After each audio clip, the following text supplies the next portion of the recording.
खुदावंद यीशु मसीह के नाम में आप सबको सलाम। मैं मसीह यीशु में आपका खादिम अज़मत इमैनुअल आपकी खिदमत में हाज़िर हूँ। और जैसा कि मैं अक्सर ये कहा करता हूँ कि जो बाइबल में है वो मेरे लिए है और जो बाइबल में नहीं है वो मेरे लिए नहीं है। अज़ीज़ों, आज मैं आपको ये बताऊँगा कि खुदा ने वो कौन सी ऐसी चीज़ है, तख्लीक है, जो खुदा ने सिर्फ़ अपने लिए बनाई। जैसा कि हम पैदाइश की किताब में, जो बाइबल मुक़द्दस की पहली किताब है, इसके पहले बाब की पहली आयत में लिखा है कि खुदा ने इब्तिदा में ज़मीन और आसमान को पैदा किया।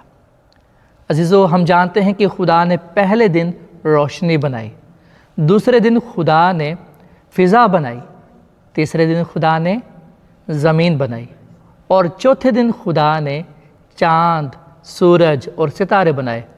पाँचवें दिन खुदा ने पानी वाले जानवर बनाए और छठे दिन खुदा ने जंगली जानवर बनाए और फिर खुदा ने इंसान को बनाया। 6 दिनों में खुदा ने पूरी कायनात को तख्लीक किया, खलक किया। अब सवाल यहाँ पर यह पैदा होता है कि खुदा ने कौन सी चीज़ अपने लिए बनाई? क्या सूरज अपने लिए बनाया? क्या खुदा ने आसमान को अपने लिए बनाया?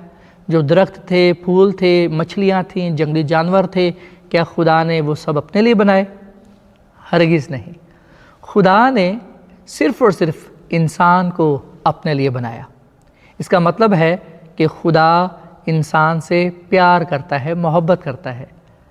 लेकिन अफसोस की बात यह है कि मैंने और आपने, बनिनो इंसान ने खुदा को भुला दिया है। इसलिए खुदा कहता है कि सुन ए आसमान और कान लगाए ज़मीन, मैंने इन लड़कों को पाला और पोसा पर इन्होंने मुझसे सरकशी की। खुदा ने मुझे और आपको अपने लिए बनाया है, पर हम खुदा को भूल चुके हैं। अगर मैं और आप खुदा को भूल चुके हैं तो आज मौका है कि हम खुदा को याद करें। इस बात को याद करें कि खुदा ने ही दुनिया बनाई है, उसी ने ही हमें खलक किया है। 7वां दिन सब्बत का दिन है और खुदा ने ये दिन हमारे लिए बनाया है ताकि हम खुदा को इज़्ज़त और जलाल दें। आइए हम इस बात का सबूत दें कि हम खुदा को नहीं भूले। और सबूत हम कैसे देंगे?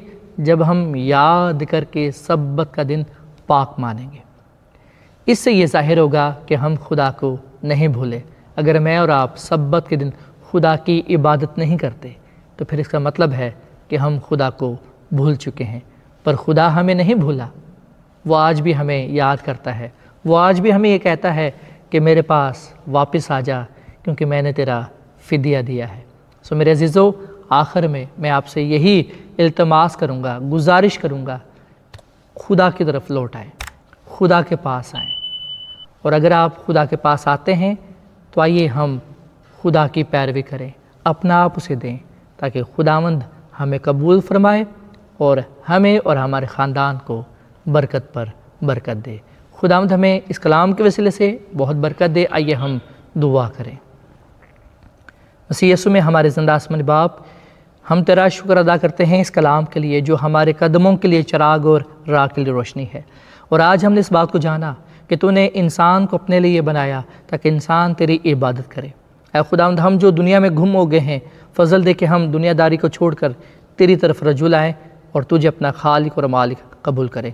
आज का कलाम बहुत सी ज़िंदगियों को तब्दील करे और आज का कलाम लोगों को याद दिलाए कि हम तेरे हैं और तेरे लिए ही बनाए गए हैं। हम इस कलाम के वसीले से बड़ी बरकत दे, क्योंकि ये दुआ मांगते पा लेते हैं अपने खुदावंद यीशु मसीह के नाम में, आमीन। बहुत शुक्रिया। खुदावंद आपको बरकत दे। God bless you all.